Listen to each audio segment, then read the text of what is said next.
ఉద్యమాల్లోంచి ఆవిర్భవించిన ఎర్ర జెండా ఎందుకని వెలవెలబోతోంది? కలిసిమెలిసి పనిచేస్తావన్న ఉభయ కమ్యూనిస్టు పార్టీలు ఎన్నికలొచ్చేసరికి తలో దారి ఎందుకు ఎంచుకుంటున్నాయి? తెలంగాణ మున్సిపల్ ఎన్నికల్లోనూ కమ్యూనిస్టు పార్టీలు చెరోవైపు నుంచి కత్తులు దూశాయి. కమ్యూనిస్టు పార్టీల ఐక్యత రెండు పార్టీలకు అవసరమని వామపక్ష మేధావులు పదే పదే చెబుతూనే ఉన్నారు. పార్టీల నాయకత్వాలు కూడా ఇకపై కలిసి పనిచేస్తామని అంటూనే వస్తున్నాయి. కానీ ఎన్నికలు వచ్చేసరికి ఎవరి దారి వారిదే అంటున్నాయి.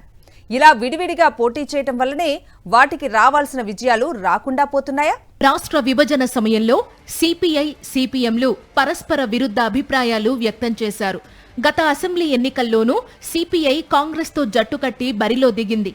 తాజాగా మున్సిపల్ ఎన్నికల్లో సిపిఐ కాంగ్రెస్ తో అవగాహన కుదుర్చుకుంటే సిపిఎం బీఆర్ఎస్ తో జట్టు కట్టింది. ఈ ఎన్నికల్లో రాష్ట్ర వ్యాప్తంగా కేవలం సిపిఎం 13 వార్డులను మాత్రమే గెలుచుకుంది. చిత్రమేంటంటే 5 ఏళ్ల క్రితం జరిగిన ఎన్నికల్లో ఒంటరిగా పోటీ చేసిన సిపిఎం అప్పట్లో 12 వార్డులను గెలుచుకుంది. పొత్తు పెట్టుకున్న తరువాత కేవలం ఒక్క వార్డు మాత్రమే పెరిగింది. ఈ ఫలితాలు పార్టీ శ్రేణులను నిరాశలో ముంచెత్తాయనడంలో అతిశయోక్తి లేదు. ఉమ్మడి నల్లగొండ, ఖమ్మం, వరంగల్ జిల్లాలు ఒకప్పుడు సిపిఎంకు కంచుకోటలుగా ఉండేవి. అటువంటిది ఇప్పుడు అక్కడ ఎర్రజెండా అడ్రస్సే గల్లంతైన పరిస్థితి. పొత్తులపై ఉన్న గందరగోళం, స్థానిక నాయకత్వం బలహీనపడ్డం ఈ ఫలితాలకు కారణమని ప్రాథమిక అభిప్రాయానికి వచ్చారు. సిపిఐకి ఈ ఎన్నికలు కలిసొచ్చాయి. పార్టీ ఎమ్మెల్యే కూనం సాంబశివరావు ప్రాతినిధ్యం వహిస్తోన్న కొత్తగూడెంలో పార్టీ సత్తా చాటింది. కొత్తగూడెం కార్పొరేషన్లో 22 మంది కార్పొరేటర్లను గెలిపించుకుంది సిపిఐ. ఇక వివిధ మున్సిపాలిటీల్లో 18 వరకు వార్డులను గెలుచుకుంది.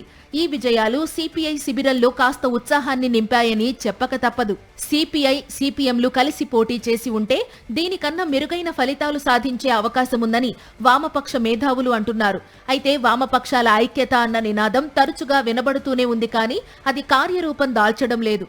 దానికి ఎవరు కారణమన్నది కూడా ఆ రెండు పార్టీల నాయకత్వాలే తేల్చుకోవాలంటున్నారు విశ్లేషకులు. కేవలం ప్రధాన పార్టీలతో పొత్తులు పెట్టుకుని 4 సీట్లు సంపాదించుకోవడంపైనే దృష్టి పెట్టడం వల్లనే కమ్యూనిస్టు పార్టీలకు ఈ దీనావస్థ వచ్చిందంటారు పాతతరం కామ్రేడ్లు.